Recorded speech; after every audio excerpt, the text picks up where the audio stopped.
একই সঙ্গে আরেকটি বড় প্রশ্ন, আজকে যে ঘটনার সম্মুখীন আমরা হলাম, ও যতই ঘাটালে অবরোধ করুন, যত তমলুককে অবরোধ করুক না কেন, মেদিনীপুরে যত বাধা সৃষ্টি করুক না কেন, আদিবাসীদের যতই ভোটদান থেকে বিরত করে দিয়ে তাদের ভোটের পার্সেন্টেজ টার্ন আউটকে কমিয়ে দিক না কেন, খড়গপুর এবং তার পার্শ্ববর্তী অঞ্চলে যতই দক্ষিণ ভারতীয় যারা মানুষজন আছেন তাদের বাড়িতে গিয়ে তৃণমূল কংগ্রেস ইন্টিমেট করুক না কেন, তৃণমূল এই নির্বাচনের একটা আসনে তৃণমূল জিততে পারবে না।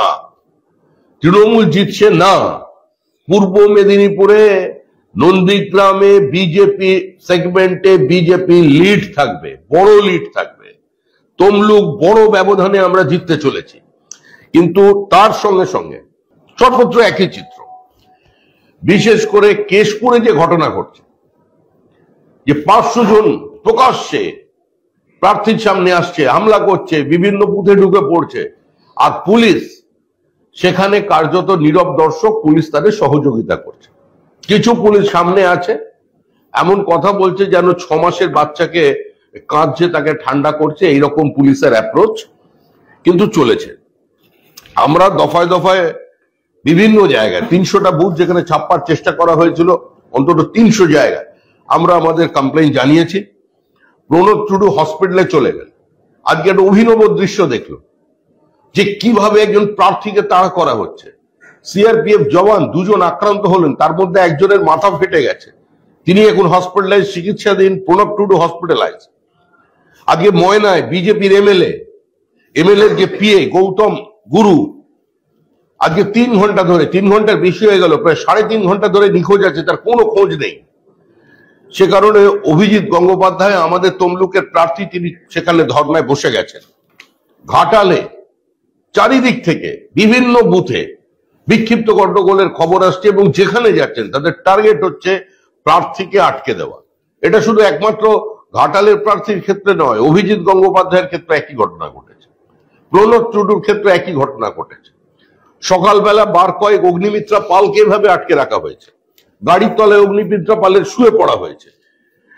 আজকে খণ্ডকোষে বসে বর্ধমান দক্ষিণের বিধায়ক খোকন দাস, যিনি সম্পূর্ণভাবে কনস্টিটুয়েন্সির বাইরের লোক, নির্বাচনী বিধি অনুসারে তিনি সেখানে থাকতে পারেন না, তিনি সেখানে বসে নির্বাচন পরিচালনা করবার দায়িত্ব নিচ্ছেন।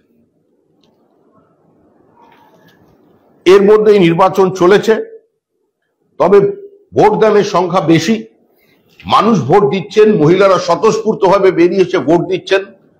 তৃণমূল কংগ্রেসের রক্তচক্ষু, তৃণমূল কংগ্রেসের বাধা দান, তৃণমূল কংগ্রেসের লাঠি হাত উঁচিয়ে বিভিন্ন জায়গায় তাদের বাধা দেওয়ার প্রয়াস।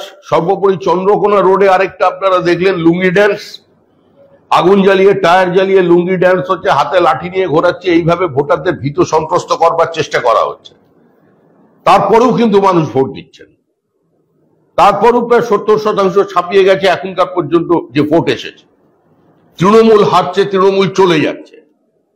কিন্তু একই সঙ্গে আরেকটি বড় প্রশ্ন, আজকে যে ঘটনার সম্মুখীন আমরা হলাম, ও যতই ঘাটালে অবরোধ করুন, যত তমলুককে অবরোধ করুক না কেন, মেদিনীপুরে যত বাধা সৃষ্টি করুক না কেন, আদিবাসীদের যতই ভোটদান থেকে বিরত করে দিয়ে তাদের ভোটের পার্সেন্টেজ টার্ন আউটকে কমিয়ে দিক না কেন, খড়গপুর এবং তার পার্শ্ববর্তী অঞ্চলে যতই দক্ষিণ ভারতীয় যারা মানুষজন আছেন তাদের বাড়িতে গিয়ে তৃণমূল কংগ্রেস ইন্টিমেট করুক না কেন, তৃণমূল এই নির্বাচনের একটা আসনে তৃণমূল জিততে পারবে না। তৃণমূল জিতছে না। পূর্ব মেদিনীপুরে নন্দীগ্রামে বিজেপি সেগমেন্টে বিজেপি লিড থাকবে, বড় লিড থাকবে। তমলুক বড় ব্যবধানে আমরা জিততে চলেছি।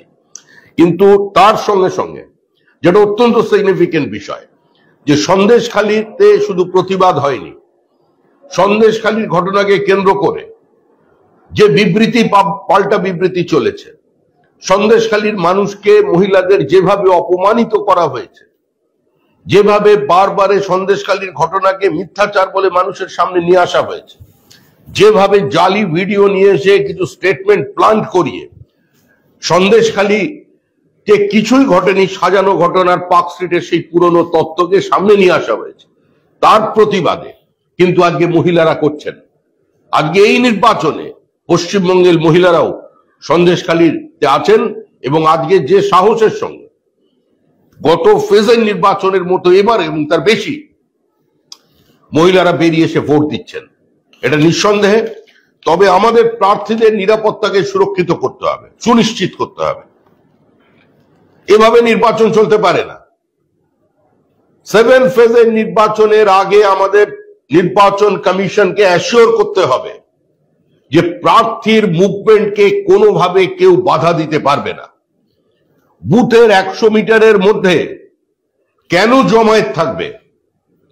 বুথের 100 মিটারের মধ্যে প্রার্থী গেলে, পরিদর্শনে গেলে, তার এজেন্টের সঙ্গে কথা বলতে গেলে কেন প্রার্থীর পথ আটকানো হবে? আজকে এটা দেখতে হবে। আমরা দলের পক্ষ থেকে দাবি জানাচ্ছি যে অবিলম্বে ডক্টর আরিজ আফতাব নির্বাচন কমিশনের কাছে এর অপসারণ চাই। কার্যত তিনি তৃণমূল কংগ্রেসের মমতা বন্দ্যোপাধ্যায়ের একজন টুজ হিসাবে কাজ করছেন।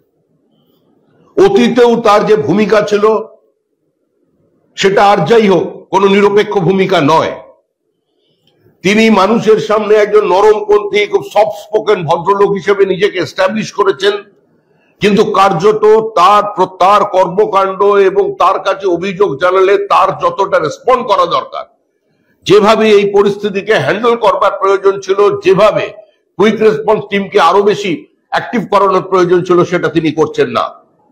এটা কিন্তু আমাদের কাছে, আমাদের কর্মীদের কাছে নিঃসন্দেহে একটা অন্য দিক, এবং আমরা চাই যে তিনি আইদার সংশোধিত হন, না হলে তিনি যান। কারণ আজকে যেভাবে আমাদের প্রার্থীর উপরে আক্রমণ করা হয়েছে, কার্যত অবিশ্বাস্য দৃশ্য। আজকে অভিজিৎ গঙ্গোপাধ্যায় একজন বিচারপতি নির্বাচনে প্রতিদ্বন্দ্বিতা করছেন, তার সামনে সিআইএসএফ এর জওয়ানরা বুলেট প্রুফ জ্যাকেট পরে তাকে ঘিরে ফেলেছেন। যে কোনো মুহূর্তে তার প্রাণহানির আশঙ্কা আছে, এই পরিস্থিতি তৈরি হয়ে যাচ্ছে। প্রণয় টুডু যেভাবে ঘটনাস্থল ছাড়লেন এবং একজন ডাক্তার মানুষ, তিনি গিয়ে হসপিটালে ভর্তি হলেন, যদি মুহূর্তের মধ্যে যদি সেখানে ঠিক সময় কেউ না পৌঁছতো, মানে যদিও অনেক দেরি করে পৌঁছেছে, যে পরিস্থিতি তৈরি হয়েছে, আজকে তার প্রাণনাশের আশঙ্কা ছিল। যেভাবে ঘিরে ফেলে আজকে হিরণ চট্টোপাধ্যায়ের উপরে আজকে চড়াও হলো তারা, এটা কোনো সুস্থ গণতান্ত্রিক ব্যবস্থায়, কোনো নির্বাচনে এটা কাম্য নয়। গতকাল রাত্রিবেলা গ্রেপ্তার করা হলো আমাদের যুবর সভাপতিকে 2014 সালের মামলায়।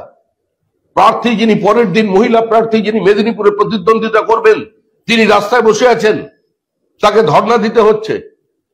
বিরোধী দলনেতার বেডরুমের মধ্যে পুলিশ ঢুকছে। আজকে হিরণ চট্টোপাধ্যায় আমাদের প্রার্থী 4 জায়গায় পরপর রেড।